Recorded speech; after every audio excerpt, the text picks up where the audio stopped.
Global skill development mission में आपका स्वागत है। नेक्स्ट सेक्शन जो हमारे पास अवेलेबल है वो है पॉइंटर। पॉइंटर सबसे इंपॉर्टेंट फीचर है सी लैंग्वेज के अंतर्गत और सबसे पावरफुल फीचर भी है सी लैंग्वेज के अंतर्गत।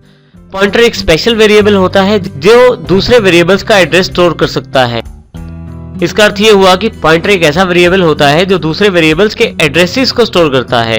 परंतु इस बात को समझने के लिए सबसे पहले हम यहाँ पे उस डायग्राम को रिमेंबर करते हैं जो हमने वेरिएबल डिक्लेयर करते समय देखे थे।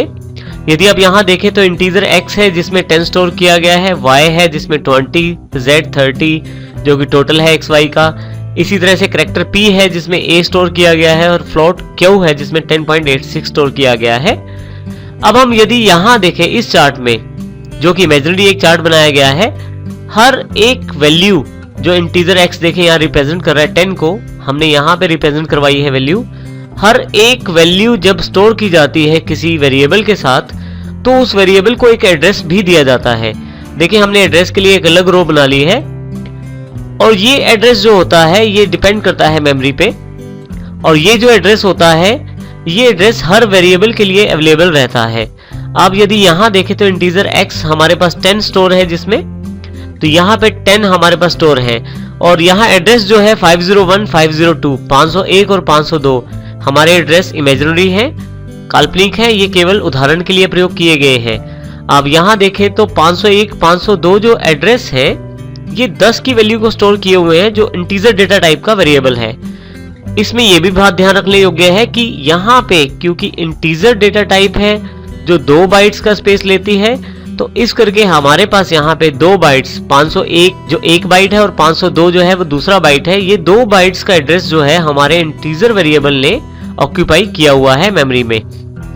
इसी तरह से यदि आप इंटीजर y की तरफ देखें, ये भी इंटीजर वेरिएबल है, तो 503 और 504 एड्रेस में 20 स्टोर है, इसमें भी 2 बाइट की जगह ली गई है। इंटीजर z के लिए भी सेम है। जब हम करैक्टर पे आते हैं तो करैक्टर वेरिएबल जो है p, अब यदि यहाँ देखें तो a स्टोर किया गया है करैक्टर p में, इसका जो एड्रेस है 507 है। क्योंकि करैक्टर को केवल एक ही बाइट की आवश्यकता होती है तो इसको हमने एक ही बाइट असाइन किया है। और यहाँ पे फ्लोट q, अब फ्लोट जो वेरिएबल होता है, फ्लोट जो डेटा टाइप होती है उसे 4 बाइट्स की आवश्यकता रहती है, तो हमने यहाँ एग्जांपल में 508, 509, 510 और 511 4 बाइट्स को हमने फ्लोट के लिए रिजर्व किया है। तो इस प्रकार हमारे पास किसी भी वेरिएबल को एक्सेस करने के 2 तरीके हो जाते हैं। एक हमारा वेरिएबल का नाम जैसे कि x और दूसरा हमारे पास एड्रेस। x से तो हम इस मेमोरी लोकेशन की वैल्यू डायरेक्ट एक्सेस कर सकते हैं जैसे हमने अभी अपने एग्जांपल्स में भी देखा है, परंतु आप वेरिएबल के एड्रेसेस से डायरेक्टली वैल्यू एक्सेस नहीं कर सकते, परंतु इसके लिए आप पॉइंटर का प्रयोग कर सकते हैं।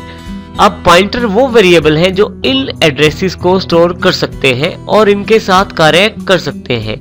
इसका अर्थ ये हुआ कि हम एक तो वैल्यू प्राप्त कर सकते हैं x से और दूसरी वैल्यू इसके एड्रेस को पॉइंटर के द्वारा प्राप्त करके प्रयोग कर सकते हैं।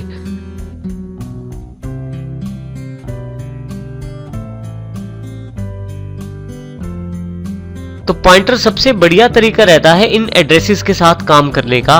इसमें एक बात ख्याल रखनी चाहिए कि जब हम पॉइंटर वेरिएबल डिक्लेयर करते हैं तो वो उसी डेटा टाइप का होता है जिस डेटा टाइप का वो एड्रेस स्टोर करना चाहता है।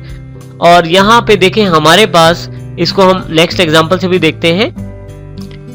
यहाँ यदि आप लेफ्ट साइड देखें तो हमने वेरिएबल डिक्लेयर किया है पॉइंटर का। वेरिएबल डिक्लेरेशन सामान्य है, स्टार का इसमें प्रयोग किया गया है जो इसको अलग करता है सिंपल वेरिएबल डिक्लेरेशन से। इसमें डेटा टाइप इंटीजर है तो यहाँ से ये भी तय हो जाता है कि हमारा ये पॉइंटर ptr के रूप में है, जिसका नाम ptr है, ये एक इंटीजर वेरिएबल का एड्रेस स्टोर करेगा। स्टार यहाँ पे ये इंडिकेट करता है कि हम पॉइंटर वेरिएबल क्रिएट करने जा रहे हैं। जब आप किसी वेरिएबल का एड्रेस स्टोर करना चाहते हैं, मान लीजिए मेरे पास x वेरिएबल है जो इंटीजर डेटा टाइप का है, जब मुझे इसका एड्रेस स्टोर करना है तो यहाँ देखें एड्रेस ऑफ ऑपरेटर लगाकर साथ में x लगा दिया गया है। तो अब यहाँ से x का एड्रेस असाइन हो जाएगा ptr को, अर्थात हमारे पॉइंटर वेरिएबल को। इस प्रकार पॉइंटर वेरिएबल में x का एड्रेस अवेलेबल रहेगा। हम इसको चित्र के द्वारा यहाँ देखते हैं। देखिए हमने यहाँ पे जो पॉइंटर वेरिएबल बनाया है ptr, उसमें 501 स्टोर है और ये 501 जो है ये स्टार्टिंग एड्रेस है x का अर्थात इंटीजर वेरिएबल का। तो इस प्रकार हमने यहाँ देखा कि एक पॉइंटर वेरिएबल किसी दूसरे वेरिएबल का एड्रेस स्टोर कर सकता है, जिस प्रकार x का एड्रेस यहाँ पे ptr ने स्टोर किया है। यहाँ पे एक बात और भी ध्यान रखने वाली है कि हर एक वेरिएबल का एड्रेस होता है, तो हमारे पास पॉइंटर वेरिएबल का भी एड्रेस यहाँ पे अवेलेबल रहता है। जैसे यहाँ पे पॉइंटर वेरिएबल का एड्रेस भी अवेलेबल है, क्योंकि पॉइंटर भी हमारा इंटीजर डेटा टाइप का है, तो यहाँ पे उसके लिए भी 2 बाइट रिजर्व किए गए हैं। अब हम एग्जाम्पल के द्वारा देखते हैं कि किस प्रकार इन एड्रेसेस के साथ कार्य किया जाता है। यदि आप इस तरफ देखें, प्रिंटफ स्टेटमेंट में value of x is, x की वैल्यू को प्रिंट करवाने की कोशिश की गई है x वेरिएबल के द्वारा, जिसमें आउटपुट आएगा 10, क्योंकि आपके पास वैल्यू 10 स्टोर है x के अंतर्गत। परंतु यदि आप x का एड्रेस देखना चाहते हैं तो एड्रेस ऑफ ऑपरेटर लगाकर x को प्रिंट कीजिए, आपके पास एड्रेस आ जाएगा 501। ये एड्रेसेस इमेजिनरी हैं। आप जब कंप्यूटर में ये स्टेटमेंट चलाएंगे तो आपके कंप्यूटर के अवेलेबल एड्रेसेस के अकॉर्डिंग ही एड्रेस अवेलेबल रहेंगे। थर्ड जो स्टेटमेंट है वो सबसे इंपॉर्टेंट है यहाँ पे। इस बार x का एड्रेस जो है वो ptr के द्वारा प्रिंट करवाया गया है। प्रिंटफ में देखिए, प्लेस होल्डर को रिप्लेस करने के लिए ptr का प्रयोग किया गया है। ptr वो पॉइंटर वेरिएबल है जिसमें x का एड्रेस है, तो यहाँ पे भी 501 ही प्रिंट किया जाएगा। नेक्स्ट लाइन बहुत ही इंपॉर्टेंट है, the value of in ptr is. हम पॉइंटर से ना केवल एड्रेस स्टोर कर सकते हैं किसी वेरिएबल का, बल्कि उस एड्रेस में रखी गई वैल्यू को भी देख सकते हैं। तो हम यहाँ इस ptr से 501 जो एड्रेस यहाँ पे है, इसकी जो वैल्यू है 10, उसको भी देख सकते हैं। इसके लिए हमें स्टार का प्रयोग करना है, स्टार ptr। जैसे हमारी सेकंड लास्ट लाइन में यहाँ अवेलेबल है, the value of in ptr is %d। तो यहाँ पे स्टार ptr को हमने प्रिंट करवाया है, जिससे हमारे पास 10 आउटपुट अवेलेबल हुई है। तो यदि आप पहली लाइन और इस सेकंड लास्ट लाइन की तुलना करें तो दोनों में आउटपुट सेम है। इसका अर्थ ये हुआ कि यदि आपको किसी भी वेरिएबल की वैल्यू देखनी है तो डायरेक्टली आप उस वेरिएबल के साथ देख सकते हैं, जैसे हम सामान्य प्रोग्रामिंग में प्रयोग कर रहे थे, या आप उस पॉइंटर वेरिएबल का प्रयोग भी कर सकते हैं उस वेरिएबल की वैल्यू देखने के लिए जिसका एड्रेस पॉइंटर के पास अवेलेबल है।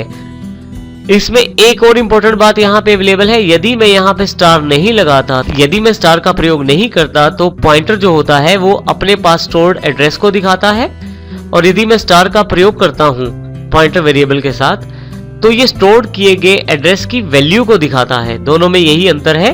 यदि आप केवल ptr लगाएं, विदाउट स्टार लगाएं, तो आपके पास केवल एड्रेस आएगा, परंतु यदि आप स्टार लगाकर ptr लगाएं तो वहां पे एड्रेस की वैल्यू को दिखाया जाएगा। जो एड्रेस ptr के पास स्टोर है उसकी वैल्यू को दिखाया जाएगा। सबसे लास्ट लाइन देखें आप, यहाँ पे फिर से एड्रेस ऑपरेटर लगाकर हमने पॉइंटर का एड्रेस भी निकाल लिया है। तो इस प्रकार आप इनका प्रयोग कर सकते हैं